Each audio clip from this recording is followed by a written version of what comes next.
Assalamualaikum warahmatullahi wabarakatuh. Hai, saya Hafiz Mutalib dengan NIM 21042149 dari jurusan Ilmu Administrasi Negara Angkatan 21 Fakultas Ilmu Sosial Universitas Negeri Padang. Pada kesempatan kali ini, saya akan membuat sebuah video dengan materi kegagalan pasar dan peran pemerintah dalam mengatasinya. Tujuan pembuatan video kali ini adalah untuk memenuhi tugas ekonomi publik yang diampu oleh Bapak Hidayatul Fajri. Baik, langsung masuk kepada materi yang pertama, yaitu kegagalan pasar. Apa itu kegagalan pasar? Kegagalan pasar adalah suatu kondisi di mana pasar mengalami kegagalan dalam menyediakan kebutuhan pasar secara efisien dalam ketimpangan antara produsen dan konsumen. Dalam hal ini, mekanisme pasar yang tidak efisien akan menyebabkan kebutuhan pasar yang dihasilkan menjadi terlalu banyak atau terlalu sedikit. Implikasi ekstrim dari fenomena ini adalah kolapsnya pasar tersebut sehingga tidak dihasilkannya lagi komoditas pasar terkait. Kegagalan pasar juga dapat diartikan sebagai kegagalan dari suatu institusi yang berkaitan dengan pasar atau pengaturannya dalam menyokong aktivitas yang diperlukan juga menghentikan aktivitas yang tidak diperlukan dalam kegiatan pasar.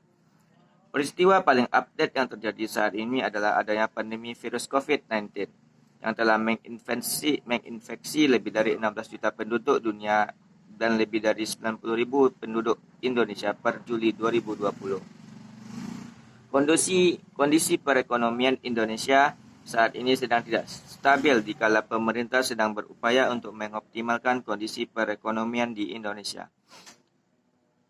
Pandemi datang dengan segala dampak negatifnya, seperti yang kita ketahui sekarang bahwa dampak dari pandemi ini sangat berpengaruh terhadap segala aspek, terutama pada kondisi kesehatan dan perekonomian masyarakat. Bagi perekonomian nasional saat ini pandemi COVID-19 memberikan dampak yang signifikan terhadap jalannya roda ekonomi. Salah satunya dampak terciptanya ketidakseimbangan jual beli yang mengakibatkan adanya kegagalan pasar.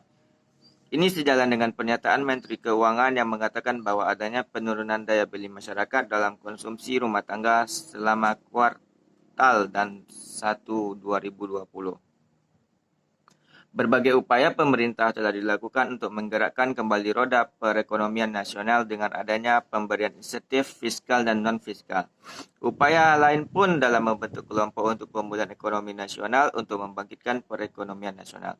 Nyatanya sampai saat ini berbagai upaya telah dilakukan namun masih belum dapat memberikan pengaruh yang signifikan terhadap laju pertumbuhan ekonomi nasional.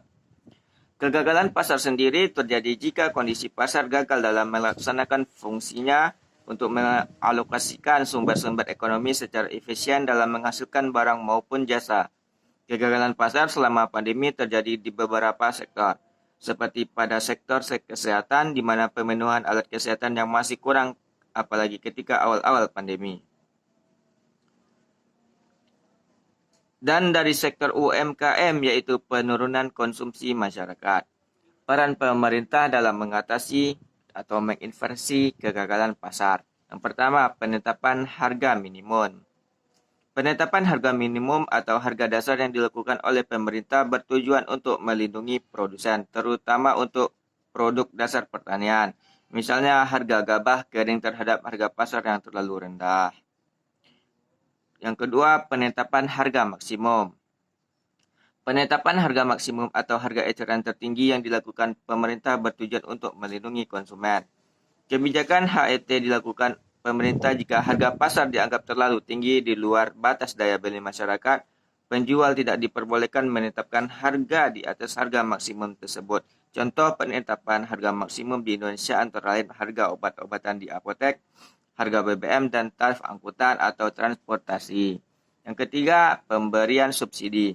Pemerintah dapat melakukan intervensi atau campur tangan dalam pembentukan harga pasar yaitu melalui pemberian subsidi. Subsidi biasanya diberikan kepada pemerintah, kepada perusahaan-perusahaan penghasil barang kebutuhan pokok. Subsidi juga diberikan kepada perusahaan yang baru berkembang untuk menekan biaya produksi supaya mampu bersaing terhadap produk-produk impor. Yang keempat, penetapan pajak. Kebijakan penetapan pajak dilakukan oleh pemerintah dengan cara mengenakan pajak yang berbeda-beda untuk berbagai komoditas. Misalnya untuk melindungi produsen dalam negeri, pemerintah dapat meningkatkan tarif pajak yang tinggi untuk barang impor. Hal tersebut menyebabkan konsumen membeli produk dalam negeri yang harganya relatif lebih murah. Maka dari itu kita sebagai konsumen hendaknya mencintai produk dalam negeri. Kebijakan lain yang telah dilakukan pemerintah diantaranya pemberian subsidi listrik bagi masyarakat kurang mampu, subsidi sembako, penyediaan alat tes, serta masker bagi tenaga medis. Adanya bantuan kartu prakerja bagi masyarakat yang mengalami PHK atau menganggur, serta penyediaan vaksin gratis bagi seluruh masyarakat. Demikianlah materi yang dapat saya sampaikan. Apabila terdapat kesalahan kata, saya mohon maaf. Saya akhiri dengan wassalamualaikum warahmatullahi wabarakatuh. Dan selamat menjalankan aktivitas sehari-hari. Dan semoga perekonomian Indonesia segera bangkit kembali. Assalamualaikum warahmatullahi wabarakatuh.